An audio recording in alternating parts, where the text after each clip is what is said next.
Our presentation today is about the Triple A supply chain model, and it is presented by Regamba Melisah, Nabugolola Fatuma,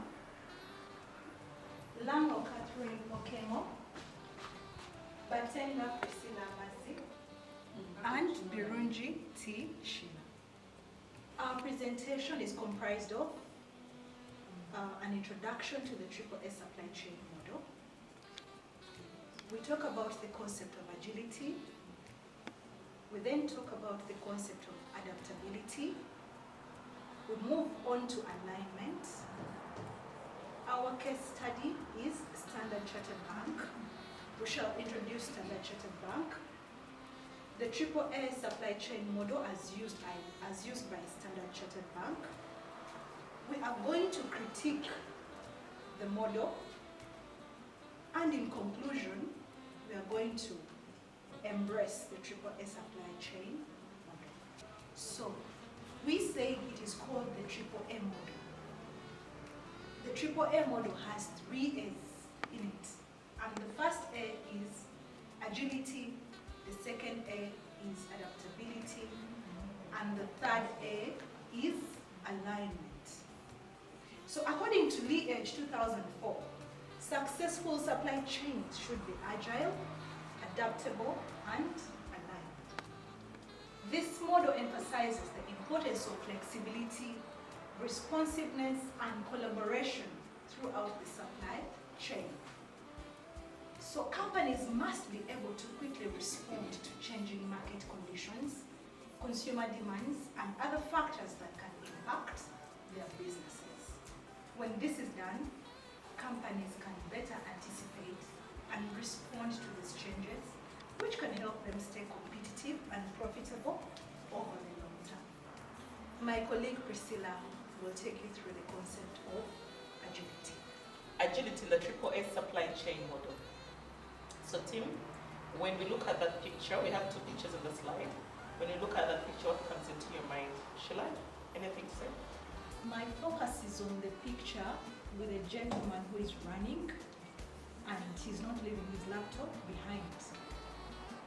When I look at this picture, it seems there is a storm. There is a disruption that has come in the environment. So this gentleman must have been working, must have been doing some business with the laptop. And it's not that he's sitting behind to wait for the storm to be there. He is running with the laptop. Most likely there is an internet or a network disruption. He is running, yes, from the storm, but he's also running with the laptop. I think he's trying to get a signal, a network signal, so that he continues whatever business he was doing with the laptop or whatever communications he was doing with the laptop. That's what I see. And indeed, that's what agility is all about. Even when we have disruptions in business, business doesn't stop. Agile companies have to come up with solutions or have to respond faster than even the disruptions. Okay, so we have a second picture, a supply chain model. So this is the ability of the supply chain to quickly respond to short-term changes in demand, supply, or other factors that can impact business. Major factors include weather, pandemics, like so the COVID-19. We've also been hit with Ebola, and also cybersecurity, where we're seeing companies being hacked into. But above all, of recent, we are seeing the inflation or the economic disruption, and with the collapse of Silicon Valley Bank, agile companies are already thinking about what to do. So as we see in the picture below of the gentleman with the laptop, agility happens when there is disruption. But that does not give us a license to come with solutions that do not make sense. Agile companies are able to come up with solutions that are cost-effective, flexible, reliable, but above all, responsive response. What do I mean by this? Let's look at the example of the telecom companies. They realized the need for convenience, and they came up with mobile money banking solutions that banks have also copied. Okay? And currently, I'm sure everybody here uses mobile money. That is an example of a responsive response. So basically what companies do here is they come up with solutions that are cost effective. The reasons we are in business is to create market value for our shareholders, but also to make profit, create wealth for our shareholders. So it's important that our solutions, at the end of the day, keep us in business by being relevant to the customers. But the question is how do we achieve agility? What should we do to achieve agility as businesses?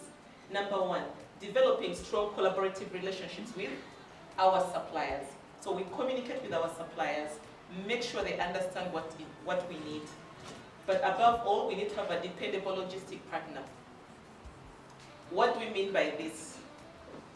Agile business spend time on their core activities and outsource whatever is not their core business.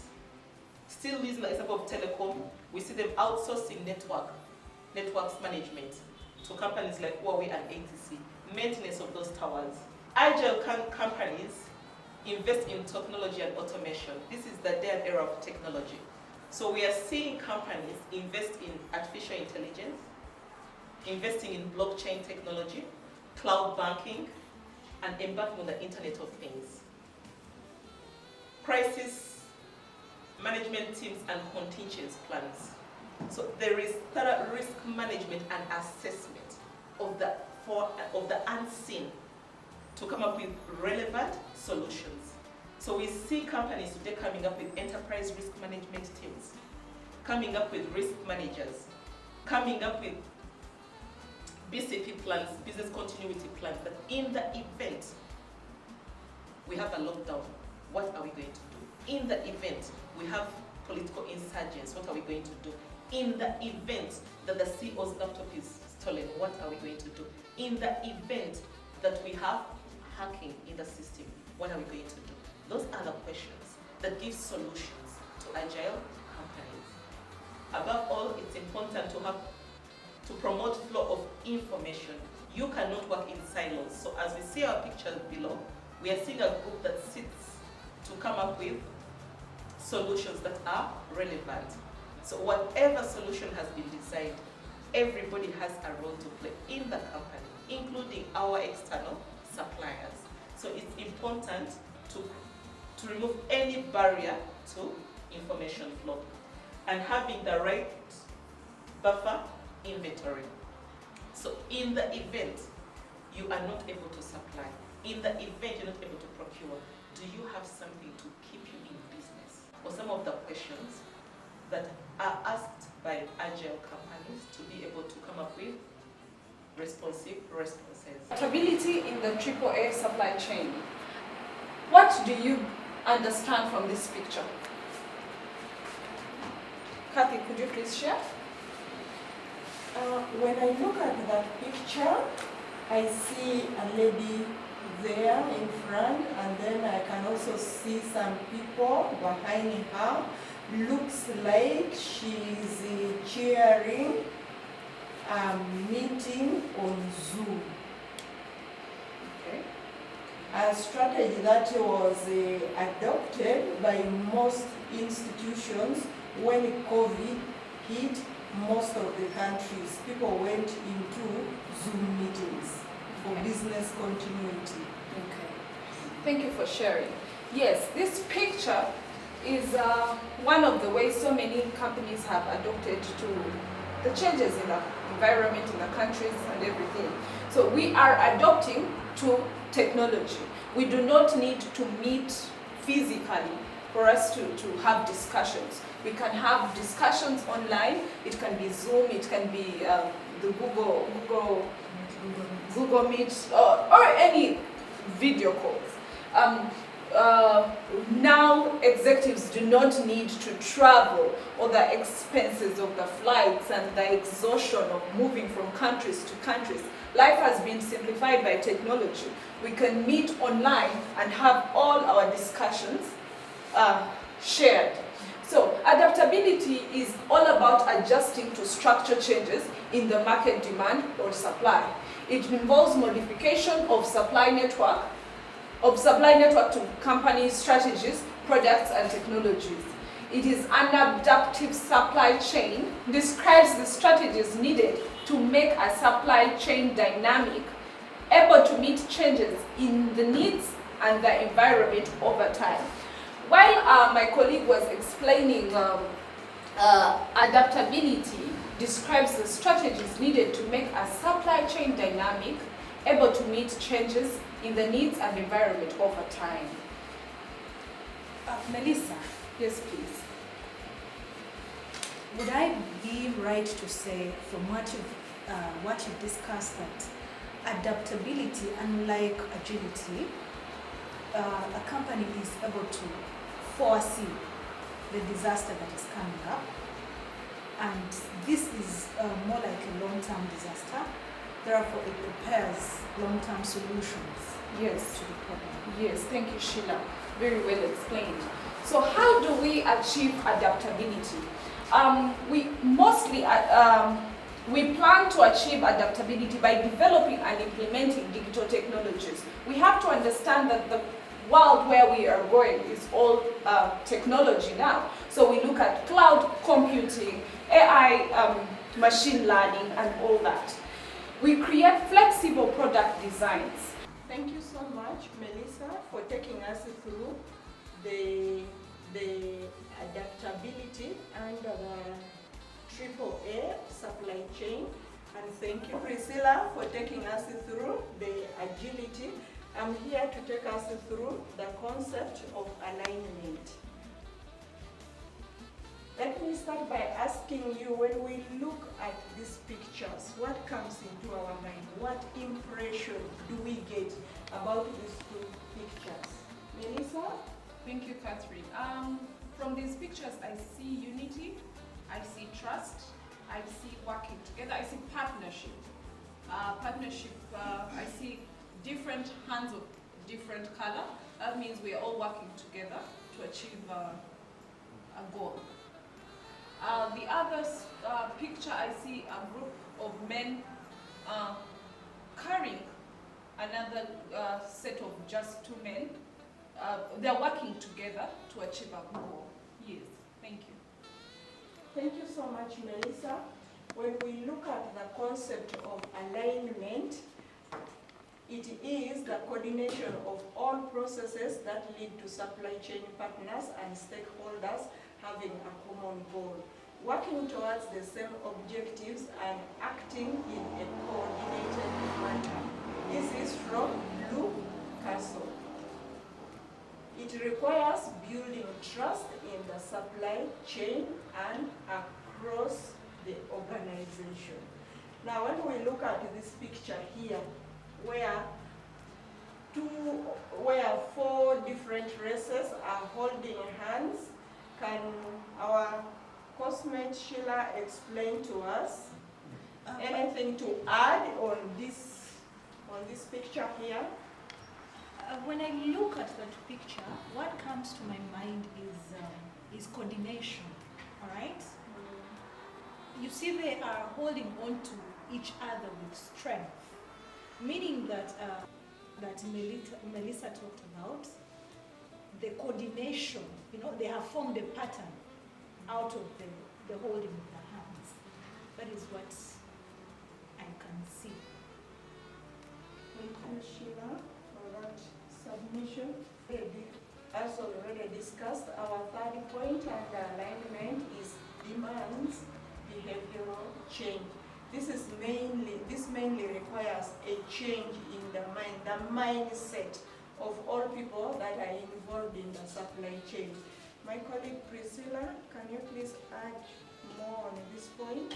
So thanks so much. So the concept of behavior change indeed is important if you're going to align as a company. So other stuff we talked about, agility, where you choose a third-party logistic partner, okay? So what does this mean in alignment? It means that your suppliers need behavior change so that you align to the new norm or the responsive response that you have created. It also means that internally, you have to be very intentional, not only in communicating, but also in training the teams to align to the new change.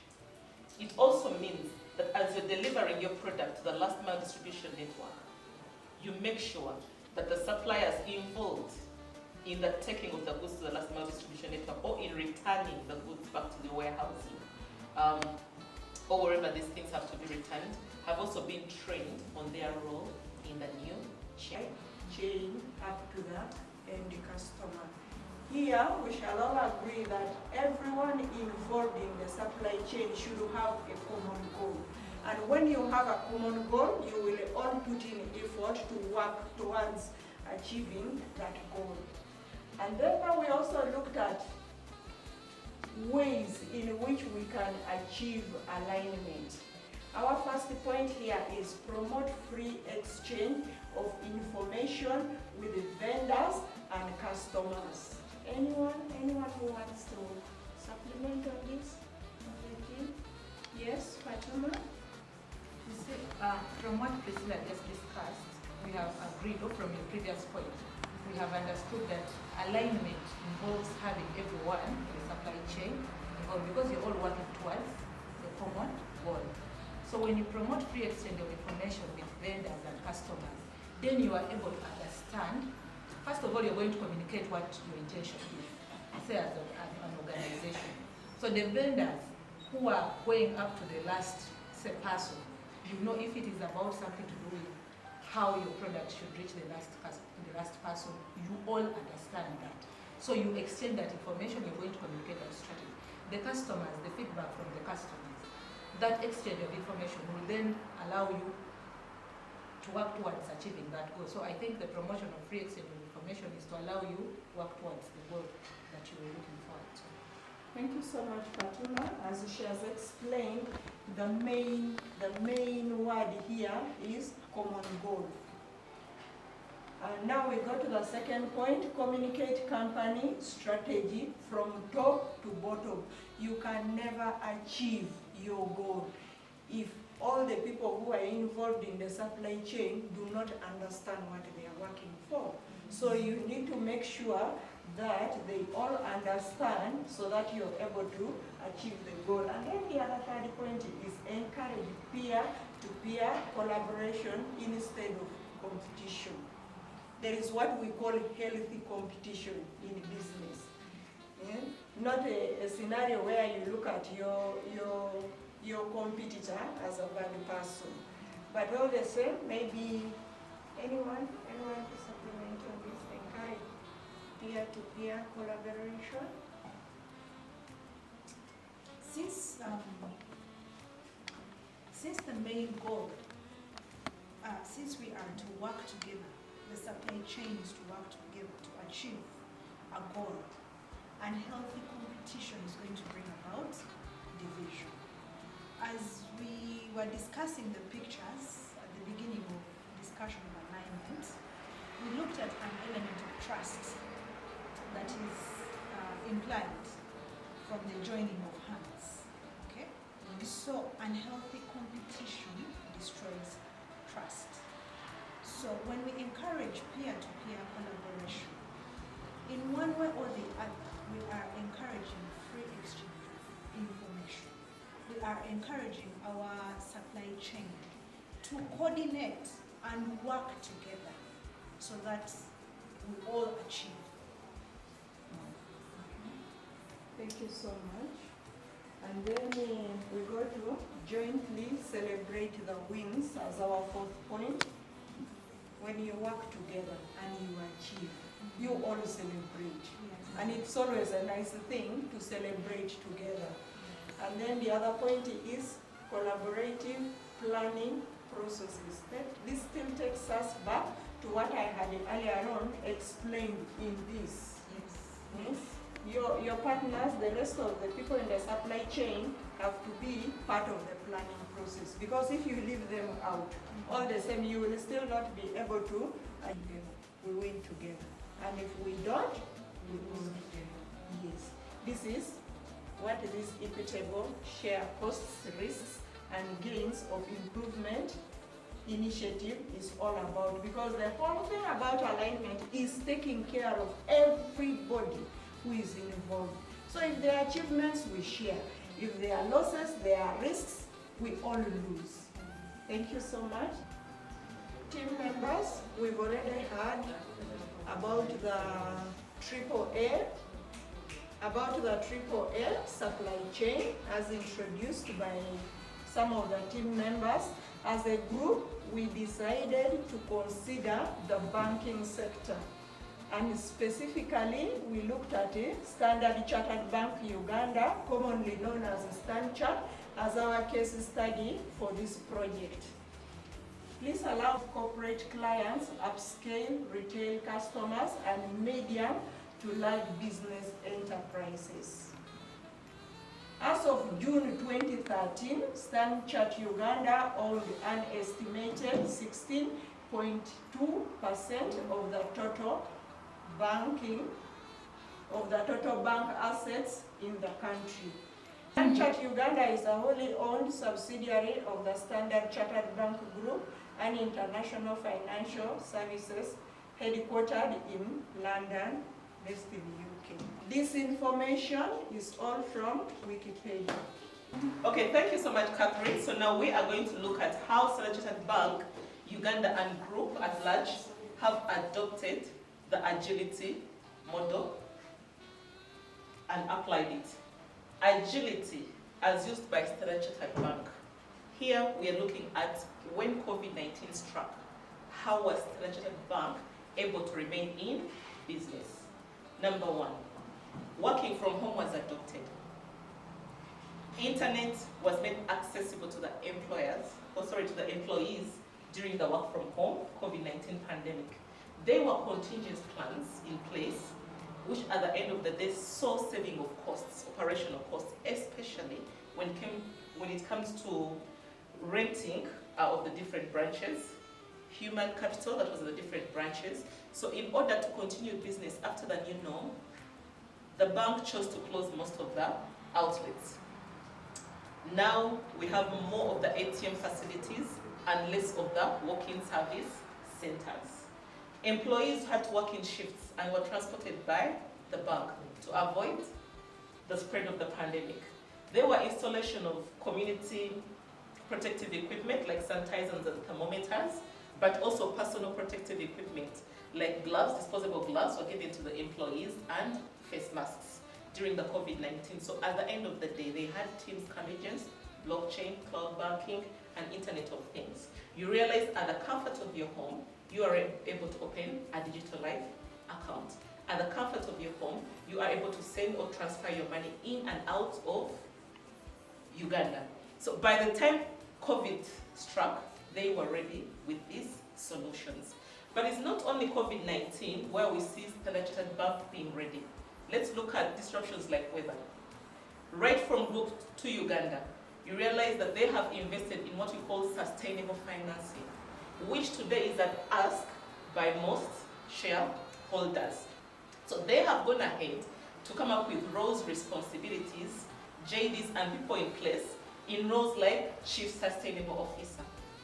Standard Chartered Bank has gone ahead to create partnerships, not only products that show agility, but partnerships that are supporting their supply chain in being agile in regards to weather and the disruption of weather. They have partnered with CAFO, where basically what they're doing here, they're saying, CAFO, bring your suppliers who are in this bracket, and they define the bracket under reducing of carbon print.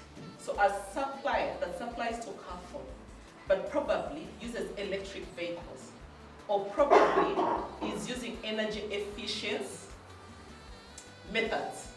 For example, it could be a factory that's drying fruits, but using solar energy.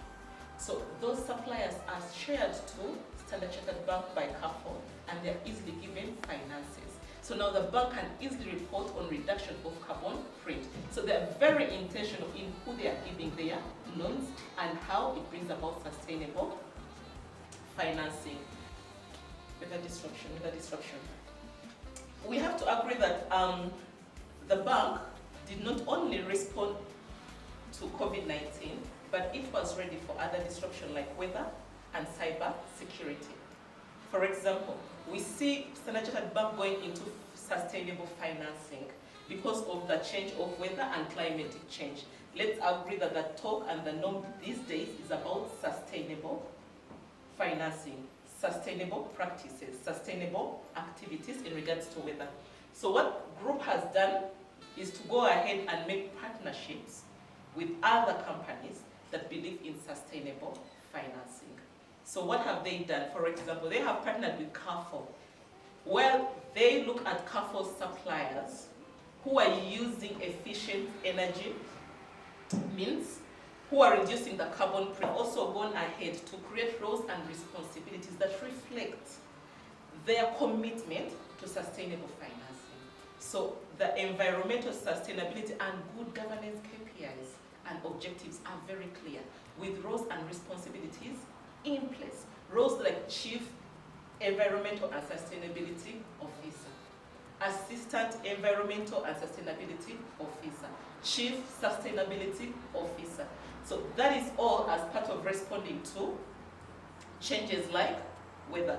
So they have also gone ahead not only to partner and give products, but we see in their practice, when you look at your phone and you are transacting through the Standard Chartered app, you realize you will have a PIN as you're logging in, and you'll have to send money to a new person you've not sent before.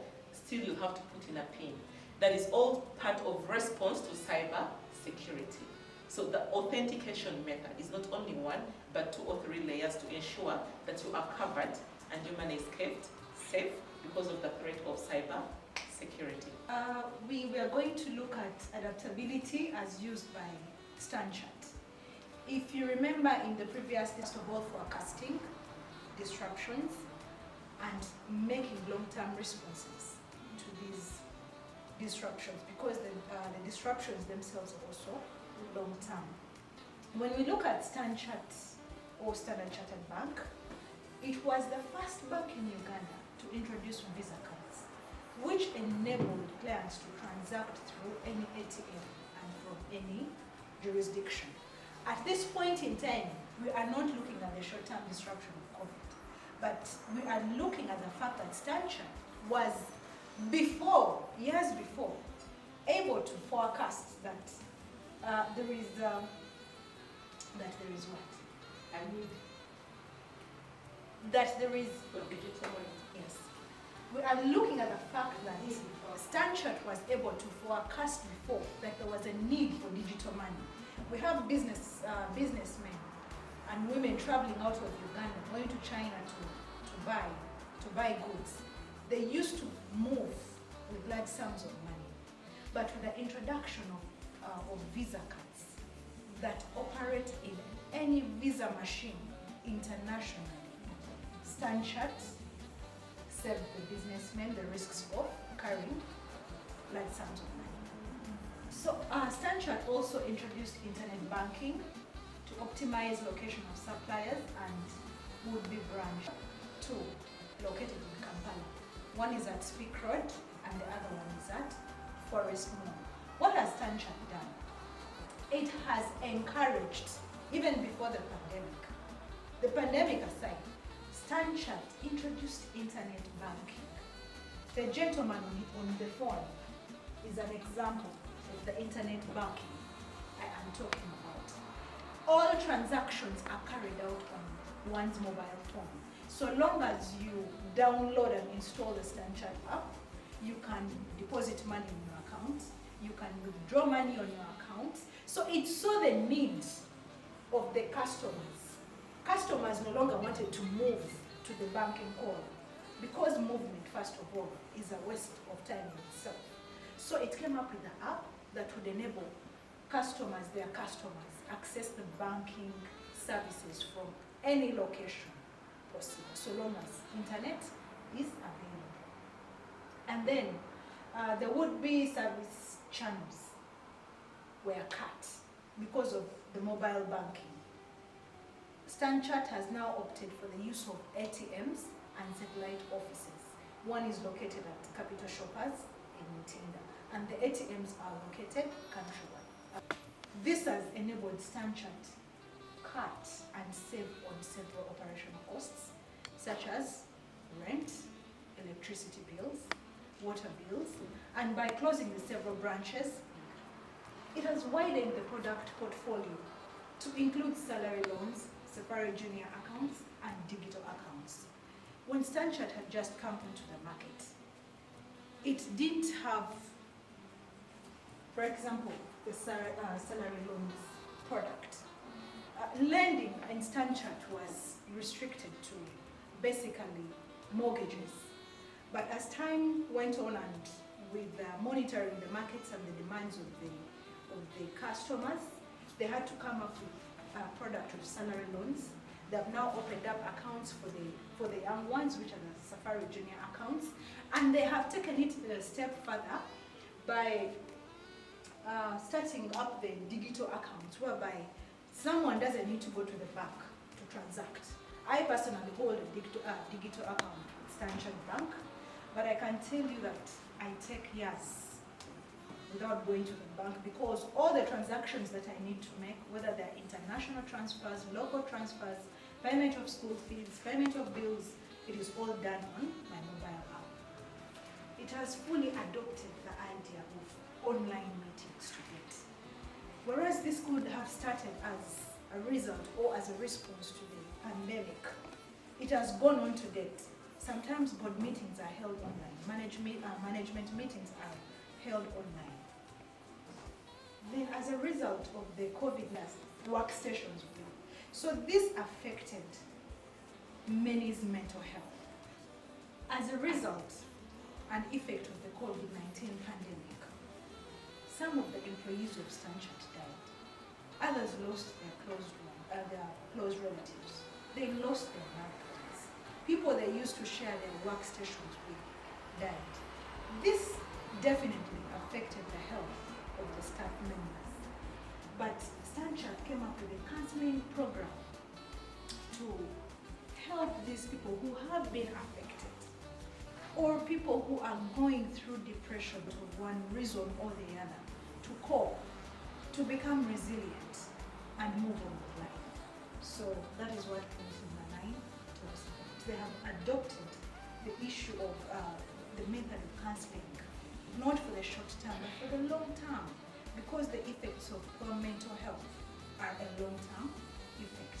And in one way or the other, it is going to affect the business continuity if staff members are not able to work due to mental health. When COVID hit, the economy was greatly affected. Several borrowers who had loans with StanChart failed to pay because genuinely there was no economic activity going on. There was little or no economic activity going on at that time, so payment was difficult. What StanChart did to help these customers was to reschedule their loans and give them a longer loan tenure to enable them repay the loans.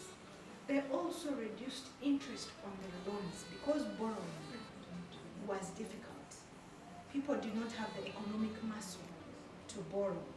So StanChart went ahead to attract customers to its loan products so that customers would borrow.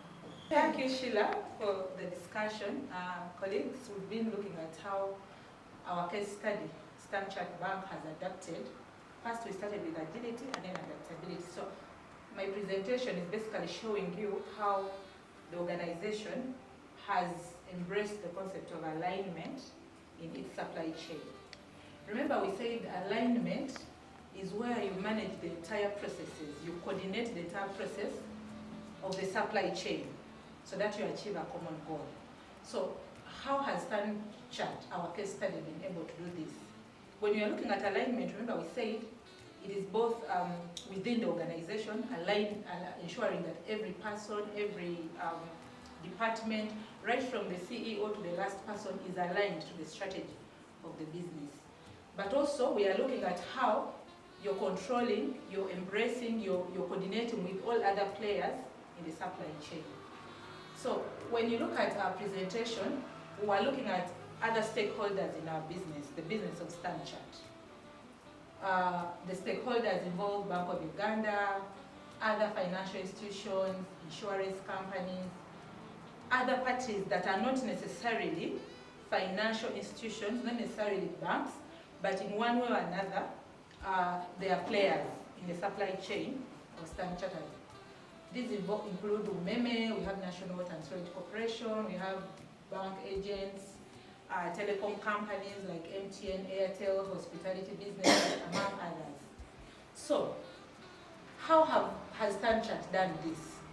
One, we are going to look at the banking app, which enables transactions to local and international banks. So, we are looking at how Standard Chartered is using the banking app to enable transactions both locally and internationally. Colleagues here, we have live examples from our members that are actually customers in Standard Chartered. And one of their prominent member is Melisah. She's just going to tell us quickly how this banking app has been used. Melisah, please.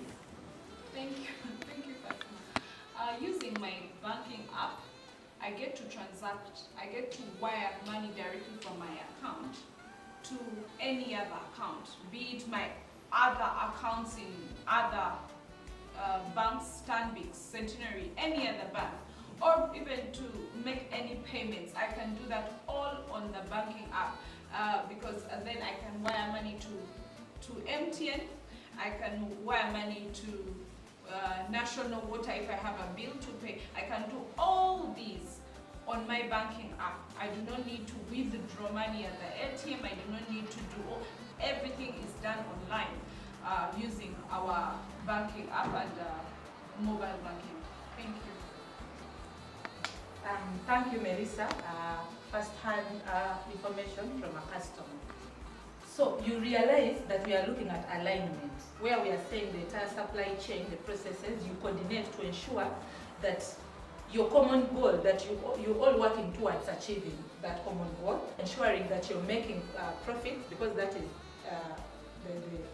the goal of every business entity, and also, staying in that business. So we are going to look at another way. You are able to pay a bill, say a utility bill, water, electricity, any other, not necessarily by going to Standard Chartered Bank or depositing money there, but you're going to pay, not necessarily by going to the service provider, to National Water or UMEME in Uganda, that is a supplier for electricity. You're not going to go there, but you're going to do this transaction with your bank, and the payment will be reflected to the third party. So you can realize that they have Standard Chartered as a bank realized that the customer, that the business, they can still continue to do their business. They looked at situations, who are these other players in this whole business that they do, and this one, they realized that this third-party logistics, the National Water, the UMEME, will require people to pay money. But then, how do you ensure that the customer, because remember, by looking at all this, customer satisfaction is the goal. So instead of having your customer, inconvenience, maybe having to go to National Water, and then you put a service that allows them to pay through the bank, but the service will be paid for. So that is aligning the supply chain, ensuring that they are coordinating with all these other players in their business. With the banking app, we're looking at internet banking. With the mobile banking, we're looking at MTN and Airtel and the bank. So with or agent banking, it's also mobile banking. I get to bank, I get to deposit using my phone to the bank. I get to withdraw using my phone, mobile banking. Then the banking app, it's also on the mobile, true, but then we get to make wider transactions. We get to pay, like you say, to the third party logistics. We get to also wire money outside the country to I go on to my MTN.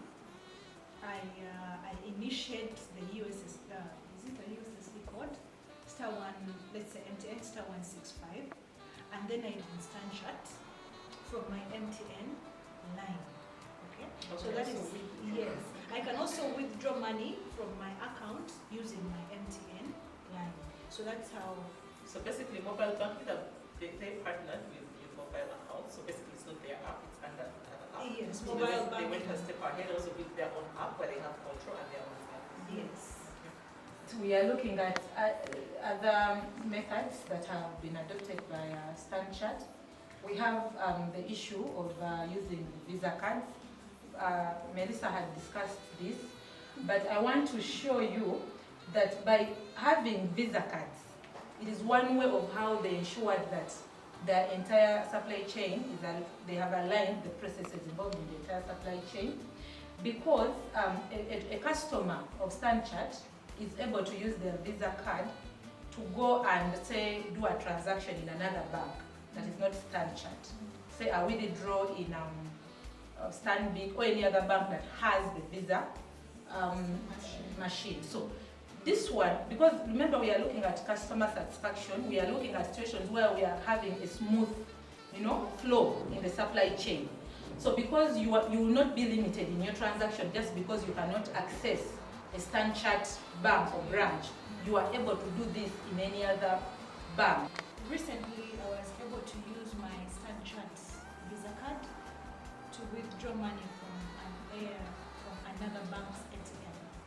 Reason being, the StanChart bank ATM was a little far from where I was, and then there was another bank's ATM, so I was able to use the facility. So you realize that we are they need this money, or they are supposed to do this transaction. That customer will be disrupted. But also you as a bank, you have not been able to make that business. So what do? Involve all these other players, like we are saying, all these people who are who you think are part of your supply chain, come together, see that you work towards achieving this common goal. We can also use the same experience to look at how you can use your card to do other transactions in other, imagine they're not even in the banking sector. You can go in a restaurant, you have a meal and pay using your StanChart card. Yes. This is not a bank, neither is it a financial institution, but see how companies have looked at all these processes that might affect their business, that will bring convenience to a customer, and they ensured that all this is addressed. That is what they call being aligned. Now, we have this whole aspect of bank assurance. I think this is where we are looking at banks partnering with insurance companies, because insurance business is insurance business. But then because they are looking at this customer who might want this service, but then they don't want to go through the whole other process of maybe approaching an insurance provider or broker. So this service is brought at their bank. This is what StanChart has done. So through StanChart Bank, you are able even to get services of insurance. This is not really their business, basically, but what did they look at? It is part of the customer services required. So they look at all those other players in that business, align their services with them, bring them to their customers. They are doing business, they are bringing customer satisfaction, they are achieving value. Fatuma, StanChart has partnered with insurance companies such as Prudential, and who are offering insurance products. Maybe something that we should note is that since it's not StanChart's core business to provide insurance, what they do is that they act more like commission agents. They earn a commission of whatever policy that a client buys. So that's how the bank assurance works. Yeah, they're earning income from it. You can imagine. Some clarification, especially from the team members who are clients to StanChart. When we talk about bank assurance, we are only discussing about the clients of StanChart benefiting from the bank through these insurance companies. What about their loans? Are their loans also insured? Yes, when you get a loan, actually it's part of the requirement of the law that whichever loan you get from the bank, it has to be insured. But now this is different from the bank assurance. With bank assurance, we are looking at insurance policies such as life insurance, okay, motor vehicle insurance. So they have gone ahead to bring this service closer to their customers.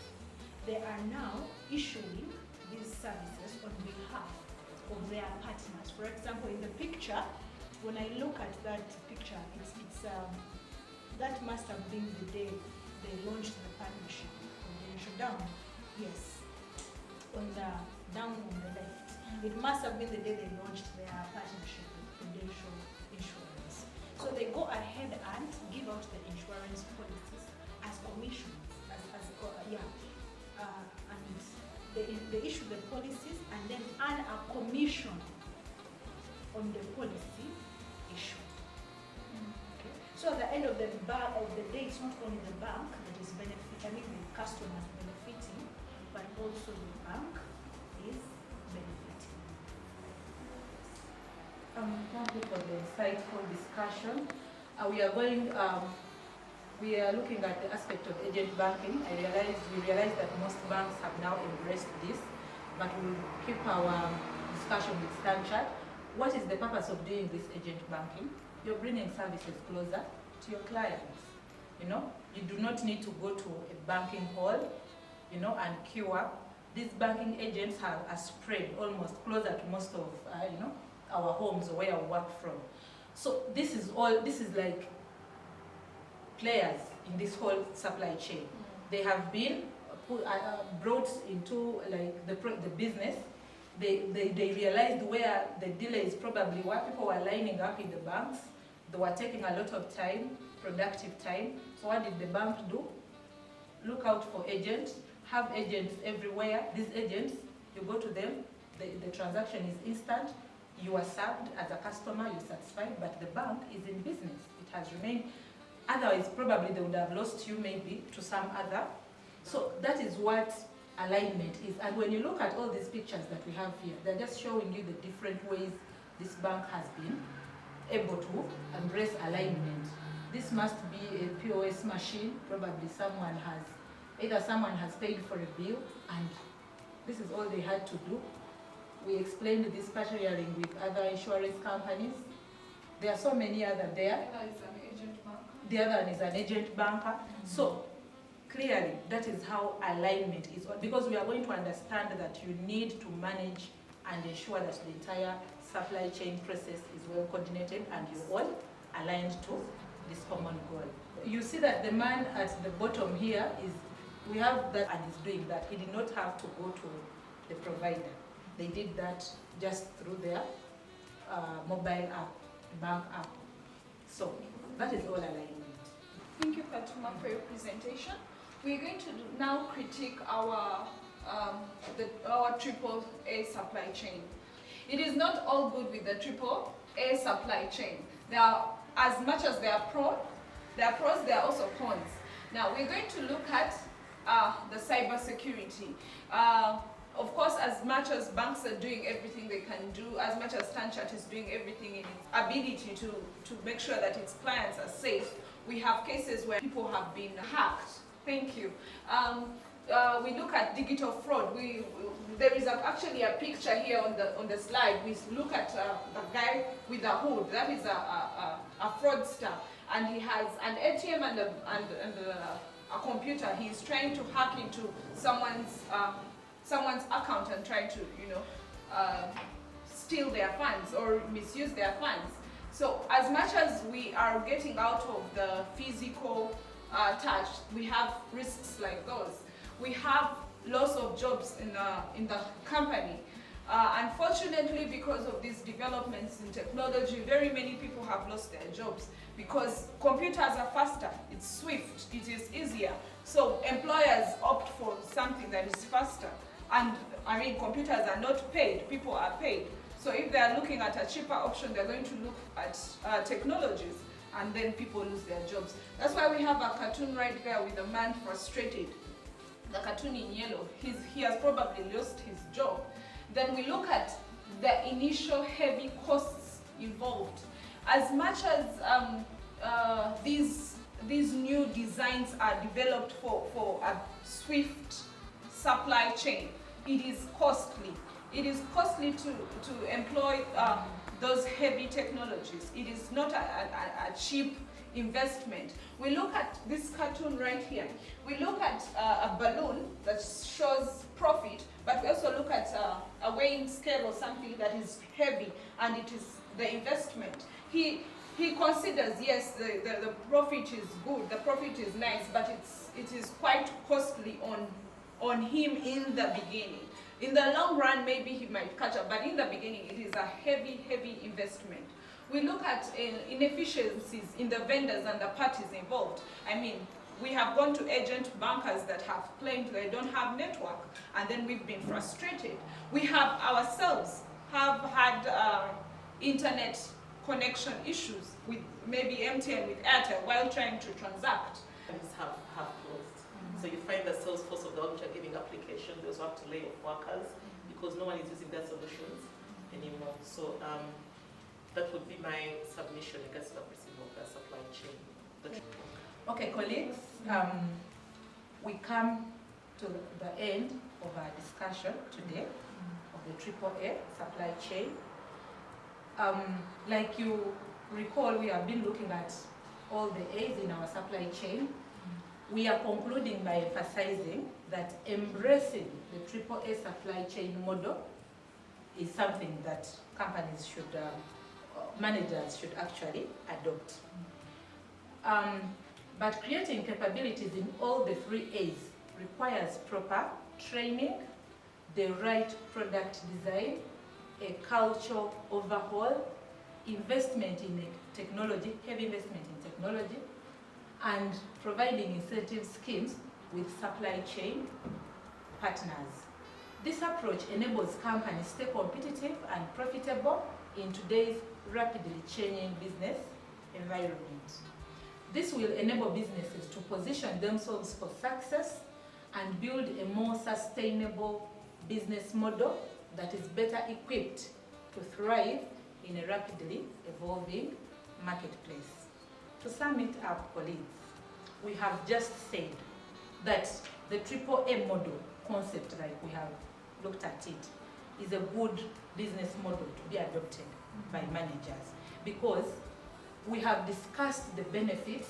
What are those benefits that are there when you become agile as a company, when you become adaptable to the different changes in the business structures, and when you align yourself to those other changes. So what we are saying here is that embracing these 3 A's is not just a walk in the park. You need to put energy in this.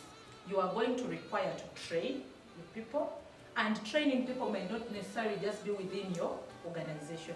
You train all those that are involved in the supply chain because you want them to work with you in achieving this common goal. You're going to have to embrace a culture overhaul.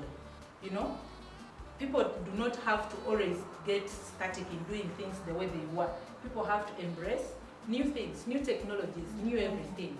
You have to have, the whole idea of being able to invest money in technology.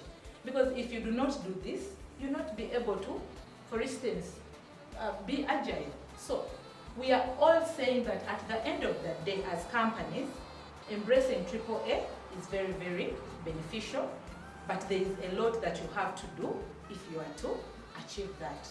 So colleagues, all you stakeholders, business managers, financiers, wherever you are, this is the way to go.